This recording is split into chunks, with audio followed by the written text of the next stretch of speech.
Voilà, bien-aimés, bonjour et bon après-midi à chacun d'entre vous. Heureux de partager ces moments avec vous cet après-midi autour de la personne et autour de l'œuvre de Jésus-Christ, croyant que le Seigneur qui est au milieu de nous est en mesure de faire infiniment même au-delà de tout ce que nous pensons ou demandons. Nous sommes là pour nous attendre à Dieu.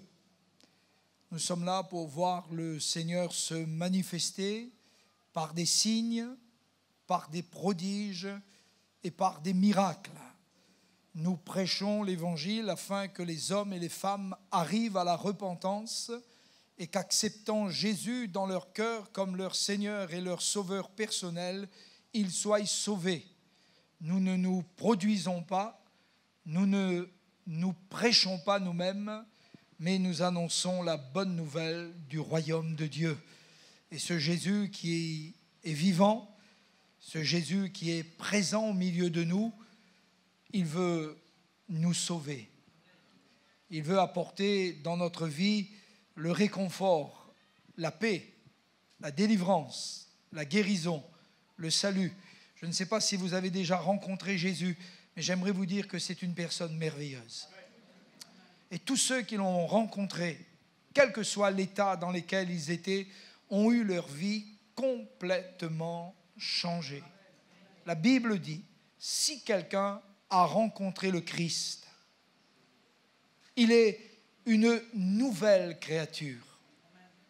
Les choses anciennes sont passées, voici toutes choses. Ne voudriez-vous pas que toutes choses deviennent nouvelles dans votre vie ? C'est Jésus qui peut faire ce miracle dans votre vie. Voici, toutes choses deviennent nouvelles. Peut-être que cet après-midi, ce dont tu as besoin, c'est d'un nouveau cœur. C'est de connaître la paix. C'est d'avoir un équilibre dans ta vie. C'est de pouvoir ressortir de ce lieu dégagé de ton passé,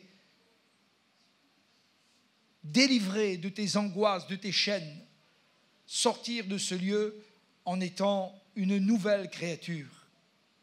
Et en voyant toutes choses devenir nouvelles dans ta vie. C'est Jésus qui peut faire ce miracle pour toi aujourd'hui. Alléluia. Amen. Alors nous allons ouvrir notre Bible et partager simplement la bonne parole de Dieu.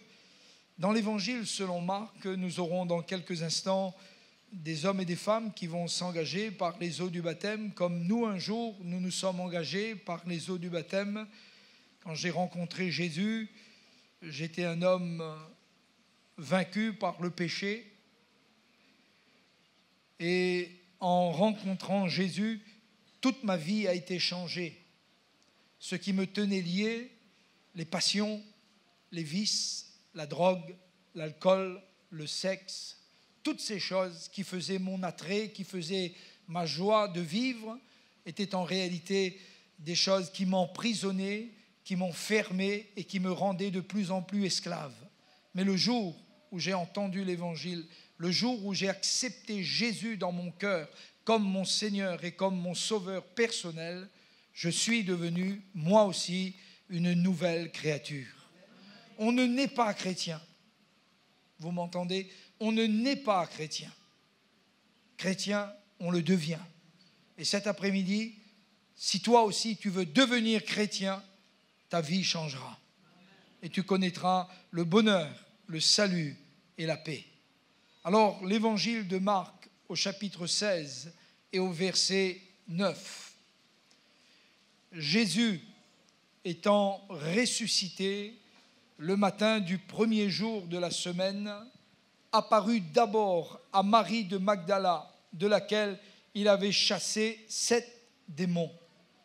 Elle alla porter la nouvelle à ceux qui avaient été avec lui et qui s'affligeaient et pleuraient. Quand ils entendirent qu'il vivait et qu'elle l'avait vu, ils ne la crurent point. Après cela, il apparut sous une autre forme à 2 d'entre eux qui étaient en chemin pour aller à la campagne.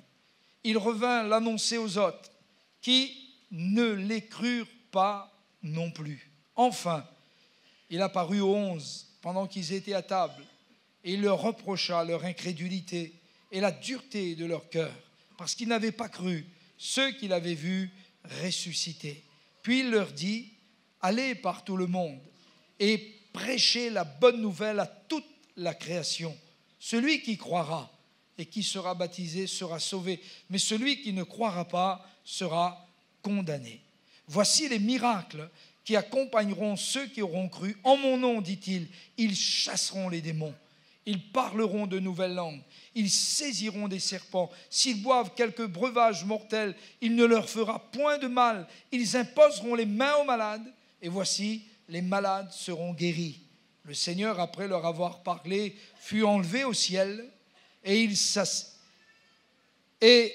s'assit à la droite de Dieu. Et ils s'en allèrent prêcher partout.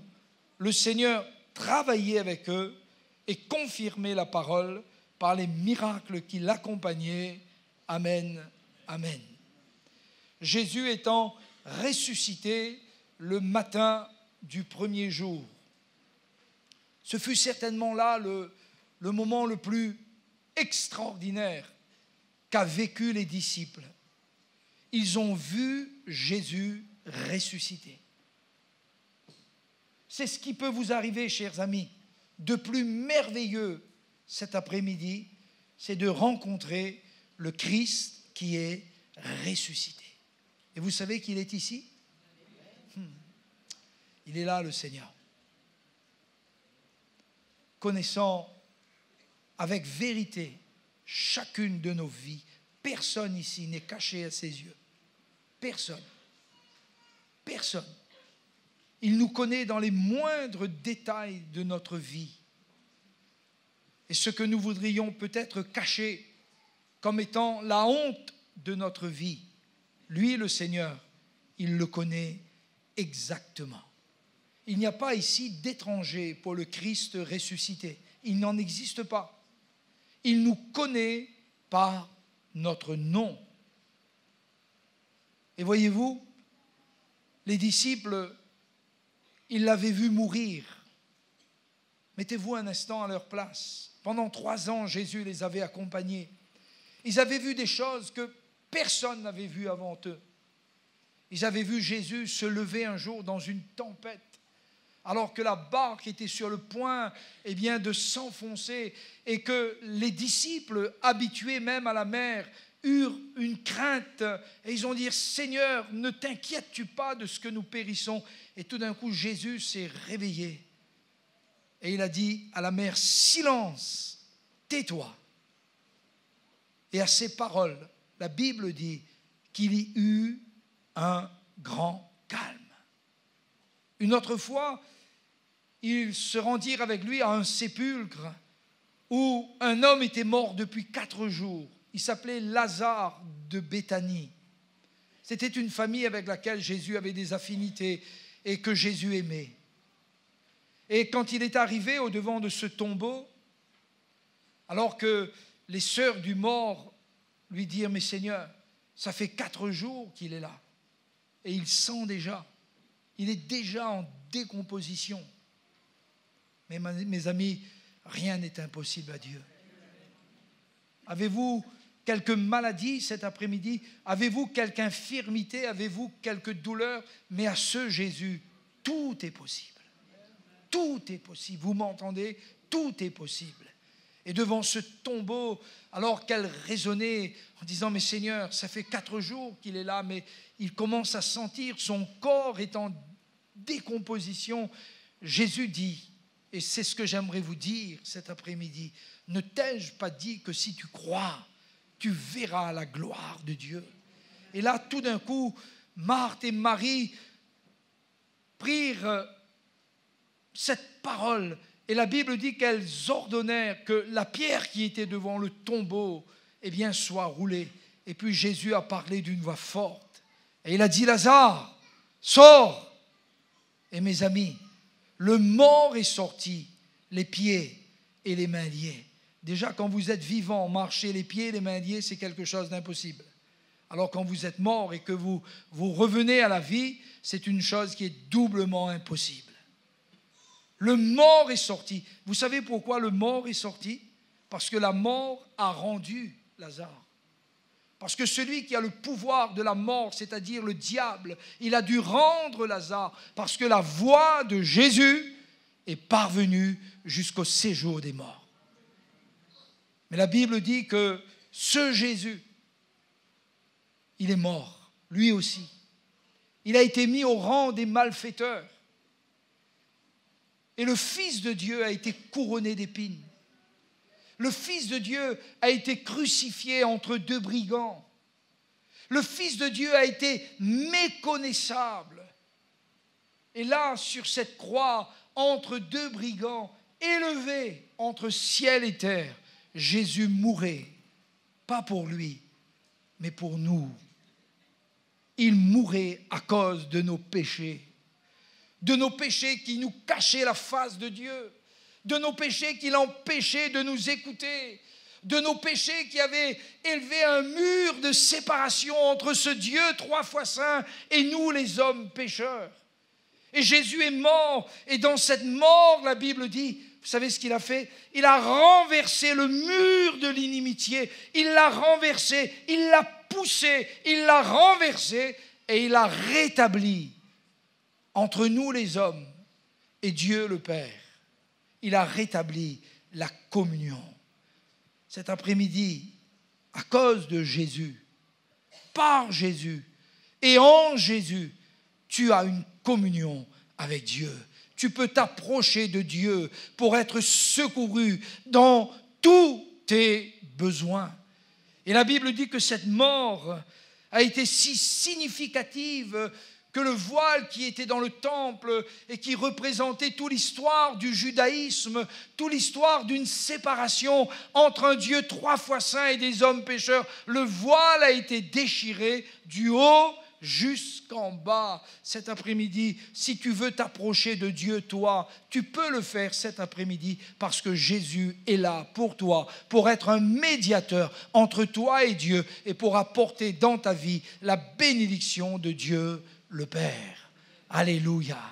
Alors, ils l'ont vu mourir. Et bien évidemment, quand ils sont venus au matin, au dimanche de Pâques, quand ils sont venus annoncer qu'il est vivant, ils avaient du mal à croire.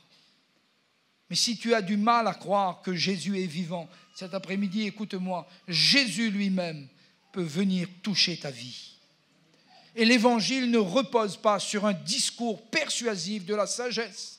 L'évangile, ce n'est pas un prédicateur. L'évangile, c'est l'évangile de Jésus-Christ.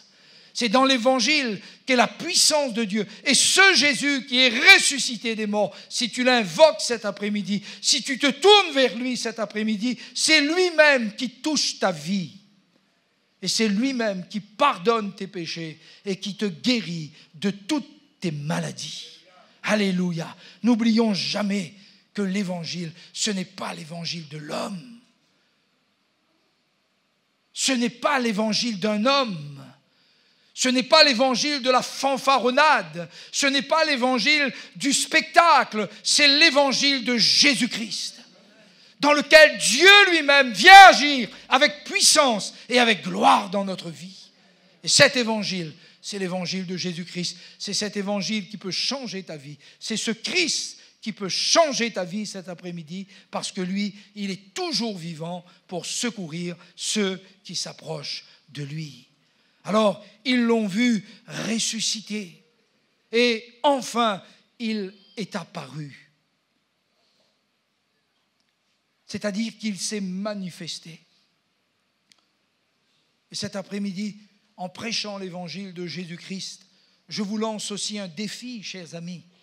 Vous qui êtes venus malades, vous qui êtes venus avec un passé chargé, vous qui êtes venus peut-être avec le poids de votre culpabilité, écoutez-moi, c'est un défi que je vous lance. Jésus est ici pour faire des miracles dans votre vie.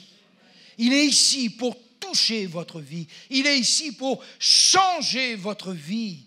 Et même si la médecine vous aurait condamné, même si le monde vous méprise, cet après-midi, Jésus-Christ, le Fils de Dieu, qui est mort pour nos péchés et qui est ressuscité des morts pour nous justifier, est celui qui peut nous sauver parfaitement. Amen. Parfaitement. Un jour, un homme est venu et il a dit, Jésus, ma petite fille est morte. Viens, impose-lui les mains afin qu'elle vive.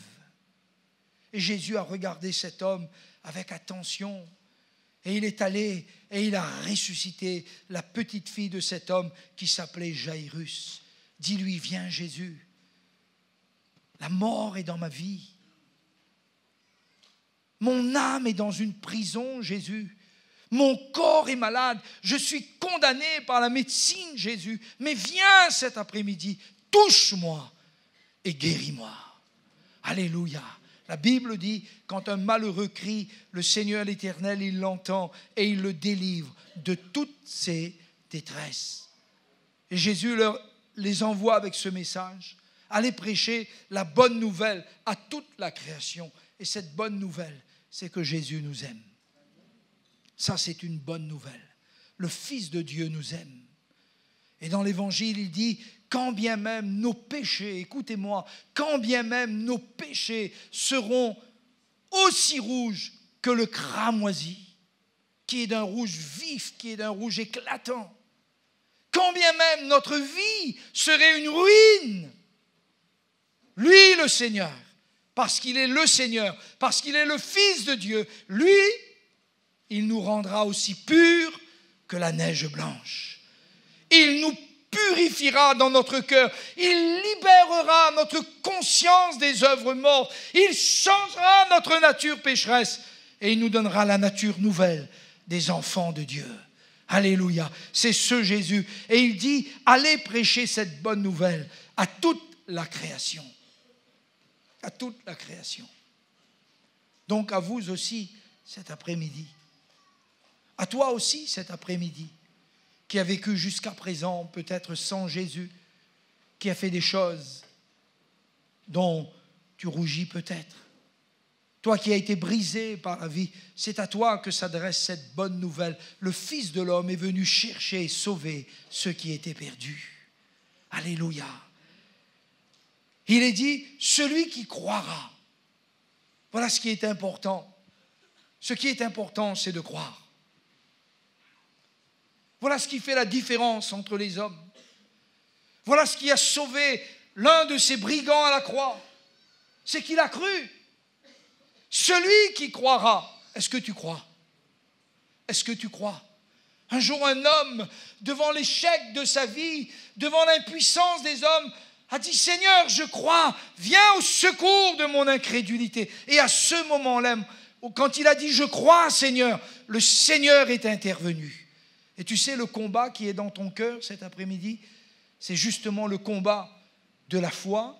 C'est, est-ce que toi, tu vas croire? Est-ce que toi, tu vas croire? Voilà le combat qui est dans ton cœur. Et pendant que tu entends l'évangile, il y a un combat dans ton cœur. Est-ce que je vais croire? Mais Jésus a dit, celui qui croira. Et quand tu crois, alors ton cœur va s'ouvrir. Quand tu crois, des temps de rafraîchissement viendront dans ton cœur de la part du Seigneur. Quand tu crois, tes péchés seront pardonnés. Quand tu crois, le Christ pourra agir avec puissance et efficacité dans ta vie. Quand tu crois, tu sais ce qui se passe quand tu crois? C'est que tu ouvres la porte. Et ça, c'est une chose qui n'est que dans le pouvoir des hommes. Tu sais, entre Dieu et toi, Jésus a inauguré une route nouvelle. Et Jésus est celui qui a plaidé ta cause devant Dieu et qui a obtenu pour toi un salut éternel. Mais quand tu crois, la porte de ton cœur, la poignée est de ton côté et de ton côté uniquement. Tu vois, ici, il y a une porte et à cette porte, il y a deux poignées. Une ici et une derrière. Mais celle de la foi, elle est seulement de ton côté. Jésus, de l'autre côté, il ne peut que faire.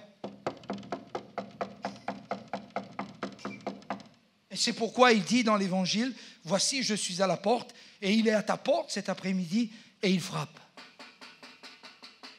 Et il dit, si quelqu'un entend ma voix, est-ce que tu entends la voix? Si quelqu'un entend ma voix et qu'il ouvre la porte pour moi, et cette porte de ton cœur, je ne peux pas l'ouvrir. Dieu lui-même ne va pas l'ouvrir. Cette porte de ton cœur, toi seul es en mesure de l'ouvrir. Laisse Jésus entrer dans ta vie. Laisse Jésus entrer dans ta vie. Dis, Seigneur, j'ouvre la porte. Un jour, un homme a voulu voir Jésus, mais sans être vu. Mais si nous voulons voir Jésus sans nous découvrir, rien ne se passe dans notre vie. Il y a des gens qui viennent écouter l'Évangile. Il y a des gens qui viennent à nos réunions. Il y a des gens qui viennent entendre le message de Jésus-Christ que nous prêchons, mais rien ne se passe dans leur vie. Alors ils disent, pasteur, il y a un problème. Parce que, pasteur, c'est toi le problème. Non, mes amis. Ce sont des gens qui viennent, qui veulent voir, mais sans être vus. Un jour, Jésus est allé rencontrer un homme. Il était dans un sycomore. Il s'était caché. Un homme de mauvaise vie. Et quand Jésus est arrivé sous cet arbre, il a dit, Zachée, hâte-toi de descendre, car il faut que je demeure aujourd'hui dans ta maison. Si nous voulons voir Jésus, si nous voulons entendre l'Évangile sans nous découvrir, sans ouvrir la porte de notre cœur, sans recevoir Jésus chez nous, nous passons à côté du plan de Dieu pour notre vie. Un jour, quelqu'un a dit que les seules maladies dont nous ne sommes pas guéris, les seuls secrets de nos vies que la lumière de l'Évangile n'a pas pénétrés, ce sont les secrets que nous avons voulu garder pour nous, que nous avons voulu cacher en nous, que nous avons voulu conserver. Mais si nous laissons Jésus entrer, si nous laissons Jésus venir, si nous laissons Jésus, il va y avoir une résurrection dans notre vie. Alléluia. Il va y avoir une délivrance dans notre vie. Il va y avoir un jour nouveau dans notre vie, parce que ça, c'est le Christ ressuscité. Lui, il fait de nous de nouvelles créatures. Et là, Jésus a dit, celui qui croira. Et qui sera baptisé? Dans quelques instants, des hommes vont être baptisés. Et le baptême, l'eau du baptême, ce n'est pas de l'eau bénite. Hein? Ce n'est pas une eau spéciale de l'église de Saint-André. Hein?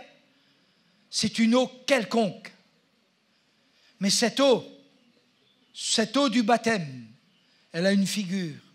C'est justement ceux qui ont cru et qui ont confessé leurs péchés et qui ont accepté Jésus dans leur cœur. Voici, cette eau du baptême devient pour eux l'eau d'un engagement. C'est un engagement. Et quand on ne croit pas, on ne peut pas s'engager avec Dieu.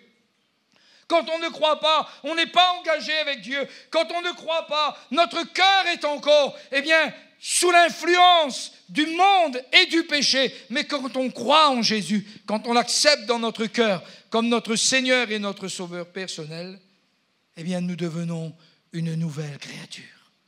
Celui qui croira et qui sera baptisé, celui-là sera sauvé. Mais l'autre, il devient quoi dans l'histoire?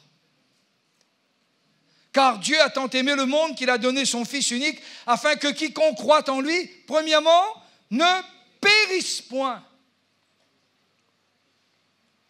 Et l'autre,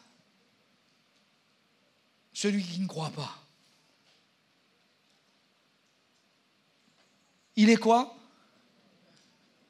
Il est condamné. Pourquoi il est condamné? Pourquoi? Parce que tout simplement, il n'accepte pas le seul sauveur que Dieu lui a donné. Nous ne sommes pas condamnés parce que nous ne sommes plus mauvais qu'un autre. Nous ne sommes pas condamnés parce que nous aurions fait une chose abominable par rapport à un autre. Nous sommes condamnés parce que nous ne croyons pas. parce que nous n'acceptons pas le don de Dieu pour notre vie, parce que nous n'acceptons pas Jésus comme notre Seigneur et notre Sauveur personnel. C'est pour cela que nous sommes condamnés. Car comment allons-nous comparaître devant ce Dieu 3 fois saint? Mes amis, comment allons-nous comparaître devant Dieu? Comment vais-je comparaître devant Dieu? Moi, un homme pécheur, je ne peux comparaître qu'en étant un pécheur sauvé par grâce. Alléluia! Et je comparaîtrai devant Dieu comme un pécheur sauvé par grâce. Comment comparaîtras-tu? Comment vas-tu comparaître devant Dieu? Comme un pécheur sauvé ou comme un pécheur condamné? Moi, je choisis d'être un pécheur sauvé. Alléluia. Moi, je choisis Jésus comme mon Seigneur et comme mon Sauveur personnel. Alléluia. Et Jésus a dit, voici les miracles qui accompagneront ceux qui auront cru. Et parmi ces miracles, mes amis, il se trouve un qui est vraiment extraordinaire, miraculeux, dans le sens même du terme. Tous les miracles sont miraculeux, mais celui-là, il est spécialement adapté à cet après-midi. Ils imposeront les mains aux malades et les malades seront guéris. Non, dites-le avec moi. Ils imposeront les mains aux malades et les malades seront guéris. Ils imposeront les mains aux malades et les malades seront guéris. Ils imposeront les mains aux malades et les malades seront guéris. Ils seront guéris. Alors j'aimerais juste conclure maintenant. Si tu veux te repentir, fais-le maintenant. Demande pardon à Dieu. Ouvre la porte de ton cœur à Jésus. Et si tu es malade, nous allons avoir un moment où nous prions en imposant les mains aux malades. Ce moment est très important. Nous allons prendre le temps qu'il faut. Mais s'il y a des malades cet après-midi ici, nous voulons qu'ils soient guéris lors de l'imposition des mains. Que vas-tu faire? Jésus est venu cet après-midi. Il est venu frapper à la porte de ton cœur. Que vas-tu faire? Voulons-nous nous recueillir quelques instants?